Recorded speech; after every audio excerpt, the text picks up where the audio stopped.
3 గంటలకు పైగా BRS LP సమావేశం జరిగింది. సభ్యులు అసెంబ్లీకి హాజరు కావాలంటూ నిర్ణయం ప్రకటించారు. అక్కడ సాగు తాగునీటిపై అసెంబ్లీలో ప్రభుత్వాన్ని నిలదీయాలన్నారు మాజీ ముఖ్యమంత్రి. ప్రజా సమస్యలపై రాజీలేని పోరాటం చేయాలన్నారు ఆయన. బీఆర్ఎస్ పై ప్రభుత్వం చేస్తున్న ఆరోపణను తిప్పికొట్టాలన్నారు మాజీ ముఖ్యమంత్రి. 6 గ్యారంటీల అమలుపై పోరాటం చేయాలన్నారు ఆయన. ఈ నేపథ్యంలో ఇంకా ఎటువంటి డైరెక్షన్స్ ఇవ్వడం జరిగింది, బీఆర్ఎస్ ఎల్పీ భేటీలో ఇంకా ఎటువంటి అంశాలను ప్రస్తావించడం జరుగుతోంది, అలాగే ఎలా ఉండబోతున్నాయి ఈసారి అసెంబ్లీ సమావేశాలు ఎలా ఉండబోతున్నాయో తెలుసుకునే ప్రయత్నం చేద్దాం. మా ప్రతినిధి మధు అప్డేట్స్ అందించేందుకు సిద్ధంగా ఉన్నారు. మధు, బీఆర్ఎస్ ఎల్పీ భేటీ జరిగింది. మాజీ ముఖ్యమంత్రి కేసీఆర్ ఈ భేటీలో పాల్గొన్నారు. ఎటువంటి డైరెక్షన్స్ ఇవ్వడం జరిగింది ఇటు మరి ముఖ్యంగా బీఆర్ఎస్ ఎల్పీ నేతలకి?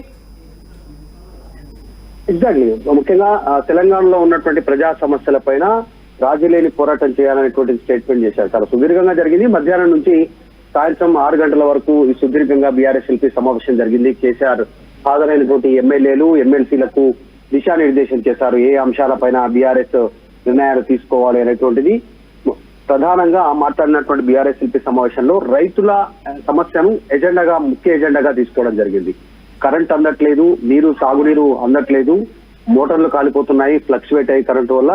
దీనివల్ల రైతాంగ సమస్య పెద్దగా అవుతా ఉంది. రాష్ట్రంలో పంటలు ఎండిపోతా ఉన్నాయి, చేతికొచ్చేటువంటి పంట దీన్ని పట్టించుకోవట్లేదు. కాంగ్రెస్ అధికారంలోకి వచ్చిన తర్వాత ఈ మంచినీటి కొరత, తాగునీరు సాగునీరు సమస్యలకు సంబంధించి, ఎందుకంటే సమ్మర్ స్టార్ట్ అవుతుంది, ఎండాకాలంలో తీవ్ర ఎద్దడి ఉండే పరిస్థితి ఉంది. ఇప్పటికే హైదరాబాద్ లాంటి నగరాలలో, తర్వాత ఇంకా జిల్లాకు సంబంధించినటువంటి హెడ్ క్వార్టర్స్ లో మంచినీరుకు సంబంధించినటువంటిది రోజువారీగా గతంలో డే బై డే నీరు ఏ రకంగా మంచినీరు వదిలేవారో తాగడానికి, ఇప్పుడు గతంలో వదిలిన నీరు కంటే సగం నీరునే వదులుతా ఉన్నారు అనేటువంటిది కూడా బీఆర్ఎస్ దృష్టికి రావడంతో దాన్ని ఎజెండాగా తీసుకున్నారు.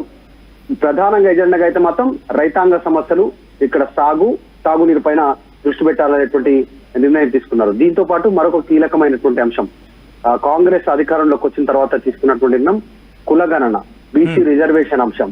సో ఈ అంశంలో ప్రజలను కాంగ్రెస్ ఏ రకంగా మోసం చేస్తా ఉంది అనేటువంటి అంశాన్ని ప్రజల్లోకి తీసుకెళ్లాలనేటువంటి ప్రధాన ఎజెండాగా, దీంట్లో మరొక అజెండాగా చర్చ జరిగింది. తర్వాత ఎస్సీ రిజర్వేషన్ కి సంబంధించినటువంటిది, దానికి కేటగిరైజ్ చేశారు కాబట్టి వర్గీకరణ, దానికి పూర్తి మద్దతు తెలపాలి బీఆర్ఎస్ తరఫు నుంచి రాష్ట్ర ప్రభుత్వానికి అనేటువంటిది అదొక నిర్ణయం తీసుకోవడం జరిగింది. సో బీసీ రిజర్వేషన్ల అంశం నుంచి పోరాడుతూ వాటికి కూడా మద్దతు తెలుపుతూనే చిత్తశుద్ధి ఉంచాలి, చిత్తశుద్ధితో దాన్ని ముందుకు తీసుకెళ్లాలనే దిశగా అడుగుతాం.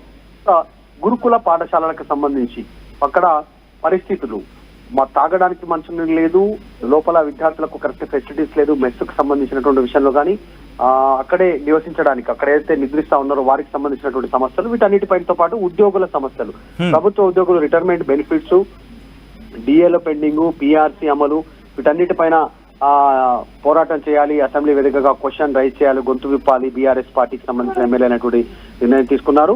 తర్వాత 6 గ్యారంటీల అమలు ఏమైంది అనేటువంటిది ఈసారి అసెంబ్లీ సమావేశాల సాక్షిగా బీఆర్ఎస్ తన వాణి వినిపించాలనేటువంటి మరొక అంశాన్ని కూడా తెరపైకి తీసుకురావాలి, మరొకసారి వినిపించాలనేటువంటిది అసెంబ్లీ సమావేశాల్లో అందరికీ కేసీఆర్ పిలుపునిచ్చారు.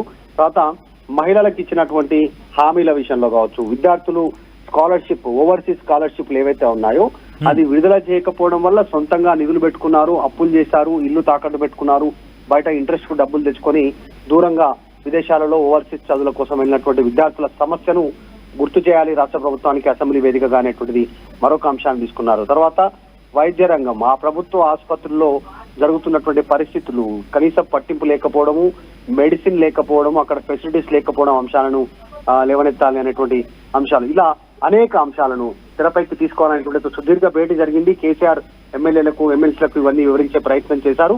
డైరెక్ట్ గా స్వయంగా కేసీఆర్ఏ అసెంబ్లీ సమావేశాలకు హాజరవుతా ఉన్నారు. రేపటి నుంచి జరిగేటువంటి అసెంబ్లీ సమావేశాలు కాబట్టి కాస్త ఇంపార్టెంట్, దళిత బంధు నిలిపేయడం వల్ల గొర్రెల పెంపకానికి సంబంధించినటువంటి అంశాల్లో కావచ్చు, వీటన్నిటిని కూడా క్వశ్చన్ చేయండి.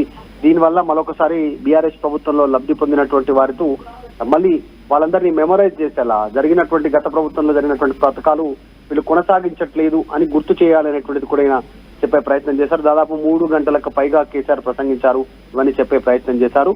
ఇంకా ఎప్పటికప్పుడు డిప్యూటీకి సంబంధించినటువంటి ఫ్లోర్ లీడర్ను, ఎమ్మెల్యేలను, పార్టీ వర్కింగ్ ప్రెసిడెంట్ వీళ్ళందరూ వారి వారి పాత్ర పోషించాలి, యాక్టివ్ గా ఉండాలి అసెంబ్లీ సమావేశాలు అనేటువంటిది కేసీఆర్ దిశానిర్దేశం చేశారు. సచిన్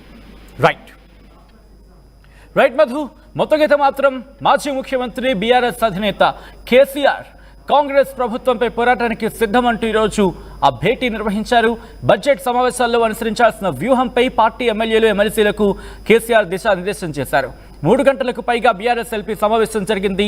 సభ్యులు అసెంబ్లీకి హాజరు కావాలంటూ నిర్ణయాన్ని ప్రకటించారు. ఆయన